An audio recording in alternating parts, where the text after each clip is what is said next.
আম এবং নিম, এই দুই যে যার স্থানে অত্যন্ত বিশেষ, অত্যন্ত শ্রেষ্ঠ।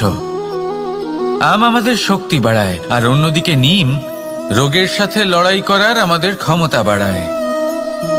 এবার আম অত্যন্ত মিষ্টি হয় আর নিম অত্যন্ত তিক্ত।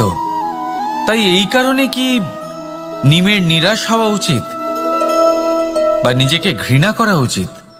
তার স্বাদ তিক্ত? কখনোই নয়।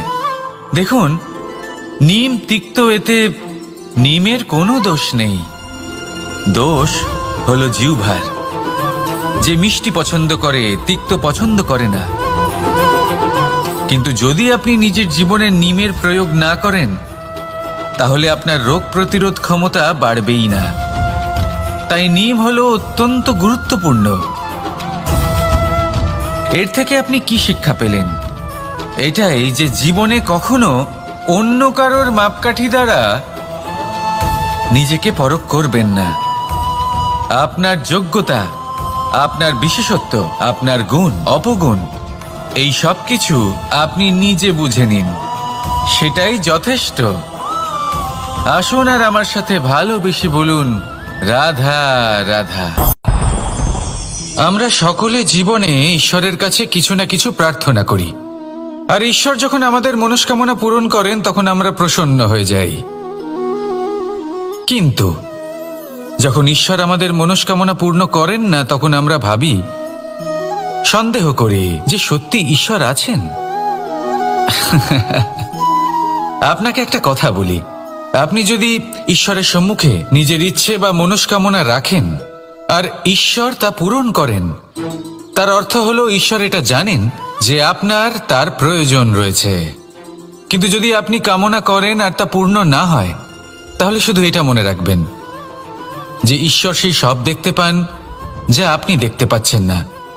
দ্বিতীয় কারণ হলো এটা, ঈশ্বর এটা খুব ভালো করে জানেন যে যে ইচ্ছে আপনি রাখছেন, সেই ইচ্ছে আপনি নিজের জোরে পূর্ণ করতে পারেন। তাই যদি আপনার ইচ্ছে ঈশ্বর পূর্ণ করেন, তাকে ধন্যবাদ জানান। আর যদি উনি আপনার ইচ্ছে পূর্ণ না করেন, তাহলে আরো ধন্যবাদ জানান। কারণ হয় উনি আপনার মঙ্গল চাইছেন, বা উনি আপনাকে ততটাই যোগ্য বলে মনে করছেন যে আপনি নিজেই নিজের ইচ্ছে, নিজের স্বপ্ন পূরণ করতে পারবেন। নিজের কর্ম করতে থাকুন, জীবনের সামনে এগোতে থাকুন, আর আমার সাথে ভালোবেসে বলুন, রাধা রাধা। একটা গাই আর একটা বাছুরের মধ্যে কেমন সম্পর্ক থাকে? একটা গাই নিজের বাছুরকে ডাকে, আর সেই বাছুর হাজার হাজার গাইয়ের মধ্যে থেকেও নিজের মাকে চিনতে পেরে যায় আর নিজের মায়ের সাথে এসে জড়িয়ে পড়ে। আর কিছুটা ঠিক এরকমই সম্পর্ক হলো আপনার কর্ম এবং আপনার কর্মফলের মধ্যে। আপনি যেমন কর্ম করবেন, আপনার কর্ম আপনার কর্মফলকে ডাক দেবে, আর আপনার কর্মফল কোথাও না কোথাও থেকে আপনাকে খুঁজতে খুঁজতে এসে আপনার সাথে জড়িয়ে পড়বে। তাই উচিত এটাই হবে যে আপনি সৎকর্ম করুন, কারণ ঈশ্বর যদি আপনাকে আপনার ভুলের জন্য ক্ষমা করেও দেন, আপনার কর্ম কিন্তু করবে না। তাই যদি আপনি দুষ্কর্ম করতে চলেছেন, তাহলে আপনি প্রস্তুত থাকুন, আর যদি আপনি শুভ কর্ম করতে চলেছেন, তাহলেও আপনি প্রস্তুত থাকুন। আপনার কর্ম যেমন হবে তেমন ফল আপনার কাছে নিজে থেকেই চলে আসবে। আজ না হোক কাল, কাল না হোক অন্য কোনো সময়, অবশ্যই আসবে। আসুন আমার সাথে ভালোবেসে বলুন, রাধা রাধা। কোনো বাড়িতে, কোনো পরিবারে যখন কারোর জন্ম হয়, তখন তা কত সুখের মুহূর্ত হয়। সেই ছোট্ট সন্তান যখন কিছুটা বড় হয়, সে হাঁটার চেষ্টা করে, আর সেই প্রক্রিয়াতেও খুব বড় একটা শিক্ষা লুকিয়ে রয়েছে, ঠেলে দেওয়া। যখন আপনি হাঁটতে চান, সামনে এগোতে চান, তখন আপনি কি করেন? নিজের পায়ের তলার যে মাটি, তাকে আপনি পেছনে ঠেলে দেন। ব্যাস, এই একই জিনিস তো জীবনেও শিখতে হবে। এবার যদি আপনি জ্ঞানের পথে অগ্রসর হতে চান, তাহলে অজ্ঞানতাকে পেছনে সরিয়ে দিতে হবে। যদি আপনি প্রকাশের দিকে এগোতে চান, তাহলে অন্ধকারকে পেছনে সরিয়ে দিতে হবে। যদি আপনি ভবিষ্যতে সফল হতে চান, তাহলে অতীতের যে অসফলতাগুলিকে পেছনে সরিয়ে দিতে হবে। যে জল বইতে বইতে থেমে যায় তাকে আমরা নালা বলে থাকি, তার থেকে দুর্গন্ধ বের হয়। কিন্তু যে জল বইতেই থাকে তাকেই আমরা পবিত্র জল বলি। তাহলে আপনিও কর্ম করতে থাকুন, কখনো থামবেন না। আর আমার সাথে ভালোবেসে বলুন, রাধা রাধা। যোগাসন। যোগাসনে আসন অত্যন্ত গুরুত্বপূর্ণ। এবার আমি বলবো সবথেকে শ্রেষ্ঠ আসন কোনটি। আশ্বাস। নিজেকে আশ্বস্ত করতে থাকুন যে আমি আছি, সব ঠিক হবে, যা হচ্ছে ভালোর জন্য হচ্ছে। এই আশ্বাস আপনাকে জীবনে এমন ধনাত্মক বিশ্বাস দেবে যে আপনি বড় বড় সমস্যার সমাধান করতে পারবেন। এবার যদি কথা বলি সবথেকে কঠিন সময়ের, তাহলে সেটা হলো বিচ্ছেদের। যা মা সীতাকে সহ্য করতে হয়েছে শ্রীরামের জন্য, রাধা কৃষ্ণকেও সহ্য করতে হয়েছে। যে ব্যক্তি বিচ্ছেদের সময় সঠিক পথে চলে এসেছে সে জীবনে অনেক শ্রেষ্ঠ স্থানে অবশ্যই পৌঁছতে পারবে। এবার যদি কথা বলি সবথেকে জরুরি এবং গুরুত্বপূর্ণ সময়ের, তাহলে সেটা হলো সংযোগ। সকলকে সাহায্য করতে থাকুন। আপনি অন্যদের সাহায্য করে তাদের যত আনন্দ দিতে পারবেন ততটাই আনন্দ আপনারও জীবনে অবশ্যই আসবে।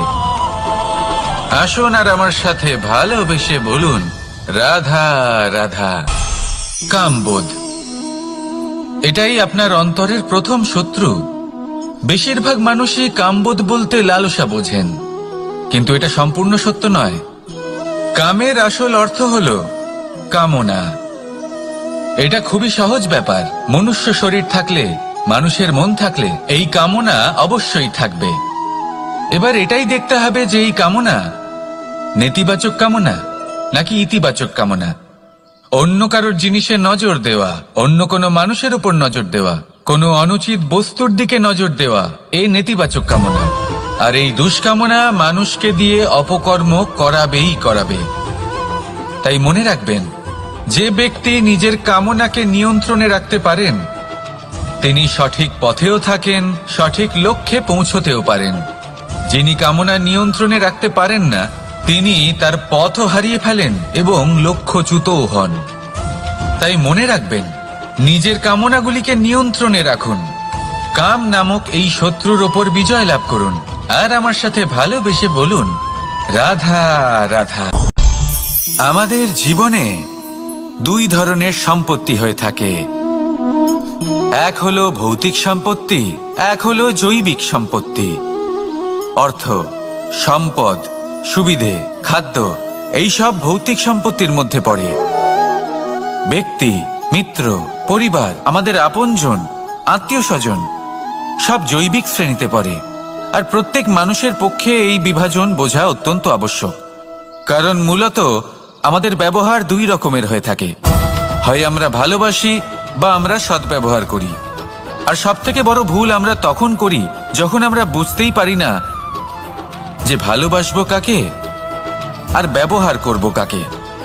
আমরা ভৌতিক সম্পত্তি ভালোবেসে ফেলি আর ব্যবহার করি জৈবিক সম্পত্তিকে, যেখানে এটা অনুচিত। জৈবিক সম্পত্তিকে ভালোবাসুন আর ভৌতিক সম্পত্তিকে ব্যবহার করুন। যেদিন আপনার মধ্যে এই বোধ জাগ্রত হবে যে কাকে ভালোবাসবেন আর কাকে ব্যবহার করবেন, সেই দিন আপনার জীবনে শুধুই শান্তি বিরাজমান হবে। আর তখন এই মন প্রসন্ন হয়ে বলবে, রাধা রাধা। কাল, আজ এবং কাল।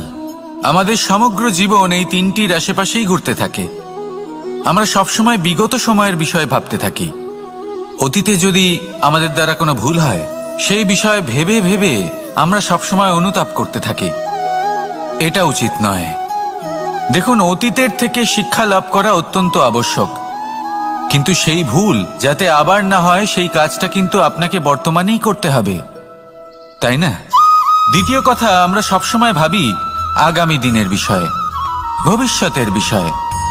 আমরা ভাবি যে কাল করে নেব, আজ এই কাজ করতে পারছি না, কোনো ব্যাপার নয়, কাল করে নেব। আজ কাজটা শুরু করতেই পারলাম না, কোনো ব্যাপার নয়, কাল করে নেব। আজকের দিনটাই ভালো ছিল না, কোনো ব্যাপার নয়, সেটা কাল করে নেব। ব্যাপারটা বুঝুন, আপনি নিজের সময় নষ্ট করছেন।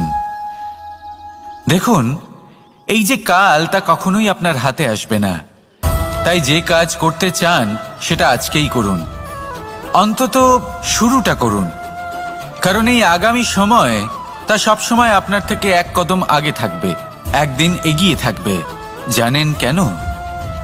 কারণ এই কাল আপনার জন্য অপেক্ষা করবে না, সেই জন্য আপনিও এর জন্য অপেক্ষা করবেন না। যা করার তা আজকেই শুরু করুন। কারণ যে বর্তমানে নিজের ভিত স্থাপন করেন না, ভবিষ্যৎকালে তার সুন্দর শক্তিশালী ভবন কখনো নির্মাণই হয় না। আসুন আর আমার সাথে ভালোবেসে বলুন, রাধা রাধা। সাফল্য খুব সহজ এক শব্দ। এটা হলো সেই সব শব্দের মধ্যে অন্যতম যা মানুষ একটু বুঝলেই ভাবেন সব বুঝে ফেলেছি।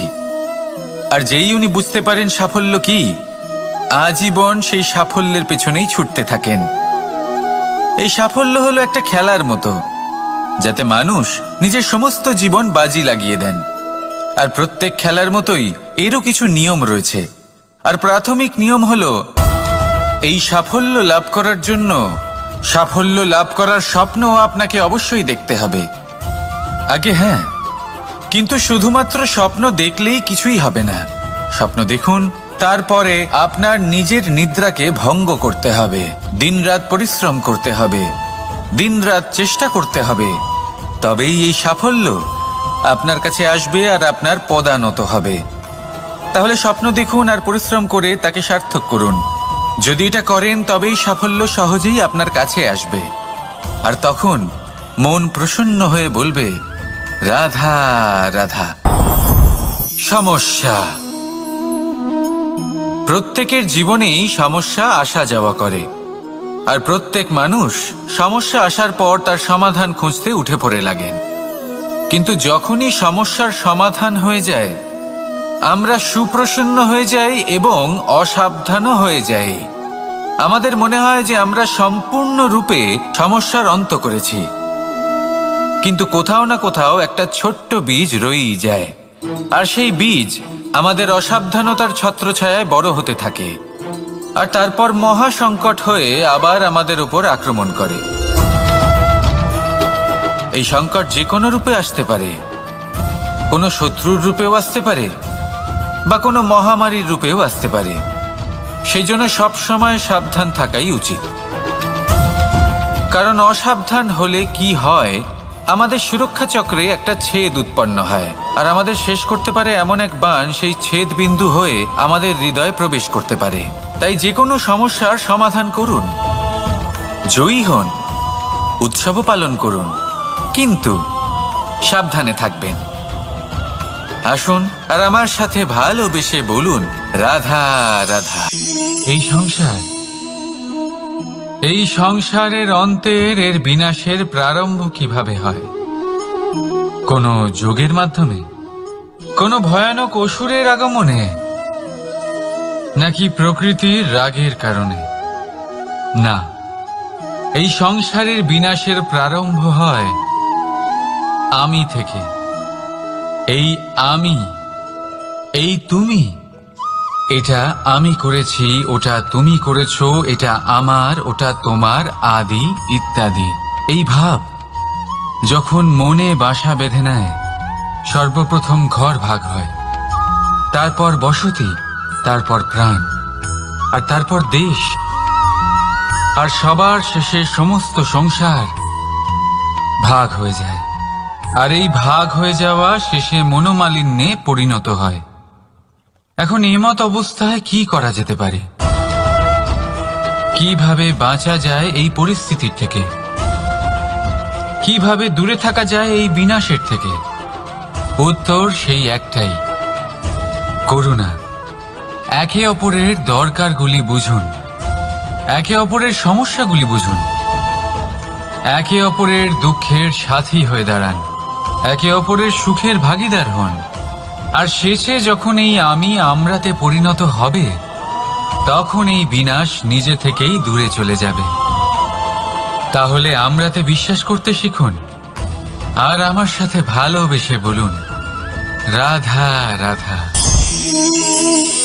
এই মুদ্রা, এবারে ভাবুন এটাই আমাদের জীবন, জীবনের সুখ আর দুঃখ। এই মুদ্রার এই জীবনের দুটি দিক। কিন্তু যখনই আমরা ঈশ্বরের কাছে প্রার্থনা করি তখনই আমরা সুখ চাই, আর সেই সুখ আসেও। আর যখনই সেই সুখ আসে তখন ব্যক্তি সর্বপ্রথম তাকে ভুলে যায় যে দুঃখের সময় ওনার সাথে ছিলেন।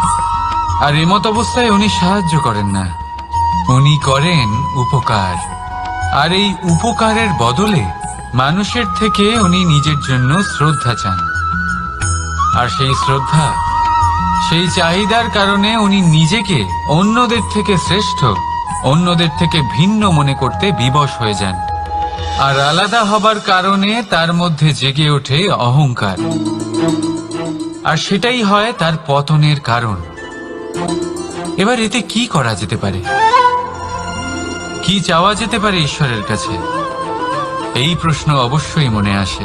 ঈশ্বরের কাছে চান সুখ, শুধুমাত্র ততটাই যাতে অহংকার না আসে, আর দুঃখ ততটাই যাতে শ্রদ্ধা না চলে যায়। রাধা রাধা। এই সংসারে এমন কিছুই নেই যে সব সময় একই থাকবে। যা কিছু নির্মাণ হয়েছে তা একদিন অবশ্যই ভেঙে পড়বে, কিন্তু এই ভেঙে যাওয়ার বিশ্লেষণ আপনি কিভাবে করবেন তা আপনার উপরে নির্ভর করছে। ওই আকাশের দিকে তাকান, ওই মেঘ, ওটাও ভেঙে পড়ে, কিন্তু নিজে ভেঙে পড়ার সাথে বর্ষাকে তৈরি করে যায়। মাটির ডেলা অবশ্যই ভেঙে পড়ে, কিন্তু ব্যবহারযোগ্য মাটির রূপ নিয়ে। এই ধরিত্রীর বুকে কোনো এক বীজ যখন ভেঙে পড়ে তখন ধরিত্রীর উপর এক বিশাল আকারের বৃক্ষ নির্মাণ করে। যদি জীবনে কিছু ভেঙে পড়ে তাহলে নিরাশ হয়ে পড়বেন না, নিজের সাহস হারাবেন না। ধনাত্মক দৃষ্টিভঙ্গি দিয়ে দেখতে চেষ্টা করুন। মনে করুন নিয়তি নিশ্চয়ই আপনার জন্য আরো ভালো কিছু ভেবে রেখেছে, যা ভবিষ্যতে আপনার প্রতীক্ষা করছে। ধনাত্মক চিন্তা ভাবনা করতে থাকুন, তারপর দেখবেন শ্রেষ্ঠ রচনা নিজেই তৈরি হবে। রাধা রাধা। চলতে থাকা, থেমে যাওয়া, বিশ্রাম নেওয়া, তারপর দম নিয়ে পুনরায় দাঁড়িয়ে পড়া, আর তারপর আবার সেই পথ চলা। এটা জীবনের অভিন্ন এক অঙ্গ, এটার থেকে আপনি পালাতে পারবেন না।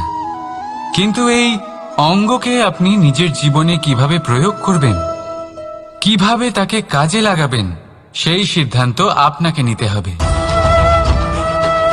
যারা হেরে যান তারাও জীবনে থমকে যান, আবার যারা জেতেন তারাও দাঁড়িয়ে পড়েন। যারা হেরে যান তারা হাঁপিয়ে দাঁড়িয়ে পড়েন, যারা জিতে যান তারা দাঁড়িয়ে পড়েন সেই সর্বোচ্চ স্তরে পৌঁছে গিয়ে।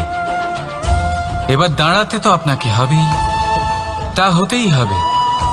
কিন্তু কখন, কিভাবে দাঁড়াবেন, ক্লান্ত হয়ে নাকি সর্বোচ্চ স্তরে পৌঁছে গিয়ে, সেই সিদ্ধান্ত আপনার। অবশ্যই দাঁড়িয়ে পড়ুন, কিন্তু ক্লান্ত হয়ে নয়, কারণ আপনাকে পুনরায় দাঁড়িয়ে পড়তে হবে, পুনরায় যাত্রাপথে এগোতে হবে এবং সর্বোচ্চ স্তরে পৌঁছতেই হবে। রাধা রাধা। স্বপ্ন, আমরা জীবনে স্বপ্ন দেখতে থাকি, সেটা পূরণ করার পূর্ণ প্রয়াস করে থাকি। কিন্তু এই স্বপ্ন পূরণ না হওয়ার পরিস্থিতিতে আমরা ভেঙে পড়ি, ছিন্ন বিচ্ছিন্ন হই, আর তারপর এই বোঝা আমরা আগামী প্রজন্মের ওপর রীতিমতো চাপিয়ে দিই। আমরা এটাই মনে করি যে আমরা যেটা হতে পারিনি সেটা আমাদের সন্তান অবশ্যই হবে। আমরা যা কখনো পাইনি আমাদের সন্তান অবশ্যই তা পাবে। এটা যে অনুচিত সেটা আমরা ভাবি না, কিন্তু এটা ভুল, আর এই ভুল আমরা সকলেই করে থাকি। সন্তান প্রকৃতি আর পরমাত্মার আশীর্বাদ। ওদের ভেতরে তাদের নিজের একটা অস্তিত্ব লুকিয়ে থাকে, সেটা মন দিয়ে দেখুন তো। আপনি শুধু ওই সন্তানকে জন্ম দিয়েছেন, কিন্তু ওর জীবন আপনার নয়। তাই নিজের সন্তানের সাথে থাকুন, সময় কাটান, ওদেরকে ভালোবাসুন, সব সময় প্রেরণা দিন, কিন্তু প্রেরণা দিন ওর নিজের অস্তিত্বকে বাড়ানোর জন্য, ওর নিজের স্বপ্ন পূরণ করার জন্য, আপনার স্বপ্ন পূরণ করার জন্য নয়। ওদের অস্তিত্বকে পূর্ণাঙ্গে বৃদ্ধি পেতে দিন। রাধা রাধা।